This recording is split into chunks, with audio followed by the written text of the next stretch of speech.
From the nation's capital in Washington, D.C., it's a gala for the president at Ford's Theater. With your host, Brett Butler. 37 years ago, the restoration of this magnificent theater was completed. The National Park Service dedicated Ford's Theater as one of our nation's historic landmarks. It is a living symbol of President Lincoln's love of the performing arts. Since then, this stage has welcomed many of our country's greatest playwrights and actors, and tonight that tradition continues. Here with a tribute to the life and work of President Lincoln, please welcome the wonderful actor who's won Emmys, and he's the star of ABC's NYPD Blue. Ladies and gentlemen, Mr. Dennis Franz.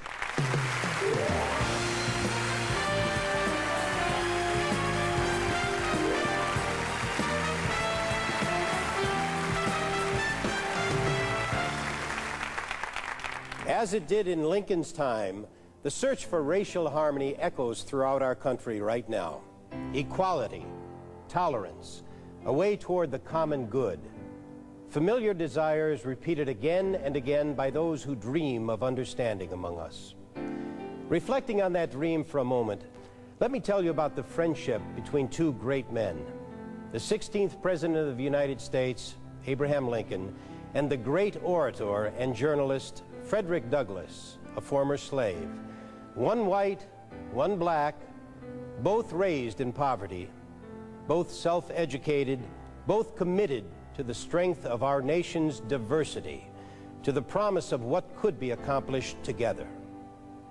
It was 1864, a year after the signing of the Emancipation Proclamation, the Civil War still raging, when the President invited Mr. Douglass to the White House and found himself taking small but significant steps toward racial equality. The President asked Mr. Douglass, "Would you help enlist free black men into the Union Army?" Mr. Douglass hesitated. Then he asked, "Would black soldiers wear the same uniform into battle as white soldiers?" "I'll see to it," said Mr. Lincoln. "Will they be paid the same as a white soldier?" inquired Mr. Douglass. "We will get there," came the honest reply. And in time, 200,000 young black men volunteered, black and white fighting together, fighting to preserve the Union, a mighty and courageous first march toward equality. Of that meeting with the President, Frederick Douglass wrote, "He was the first gentleman that I talked with in the United States freely. In no single instance did he remind me of the difference between himself and myself, of the difference of color. I felt as though I could put my hand on his shoulder like a brother."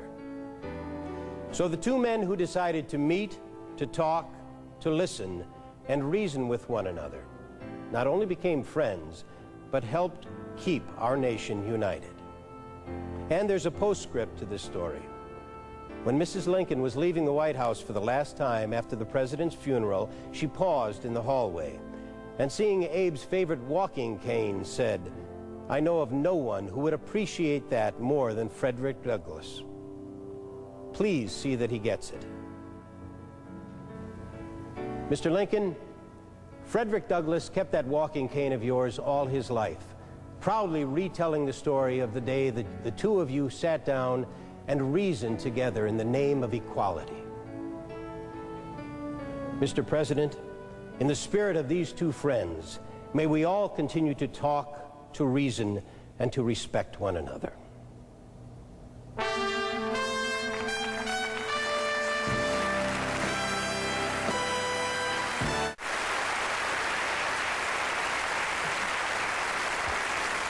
Ladies and gentlemen, the President of the United States and Mrs. Clinton.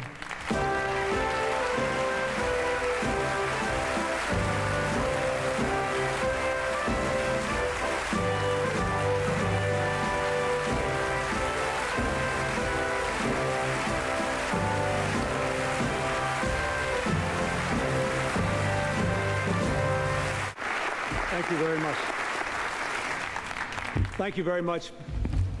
Please be seated. Let me begin by saying a special word of thanks on behalf of all of us who are in the audience to all of those who were on stage. They were magnificent tonight, and we're very grateful for them. word of thanks to Dennis Frantz for having the conversation between Abraham Lincoln and Frederick Douglass recalled. It is ironic that just this morning I was thinking a great deal about Ford's Theater and that box because I finished David Herbert Donald's magnificent new biography of Lincoln just this morning. And I thought about how so many Americans have a sad feeling in their heart about Ford's Theater, but Mr. Lincoln really had a happy feeling in his heart, for it was here he came to get away from the cares of the Great War, to laugh and to be entertained and perhaps on occasion to cry. If you think about the whole history of this great country of ours, it's really been about three big ideas: love of liberty, belief in progress, and the struggle to find common ground. It is the last that is in some ways the most difficult. Whether we will ever make our motto, a pluribus unum, from many one, more than a slogan, a real reality in our lives. I think it helps when we remember our humanity. When we come here to Ford's Theater, we remember our common humanity, and for that we should all be very, very grateful. Thank you very much.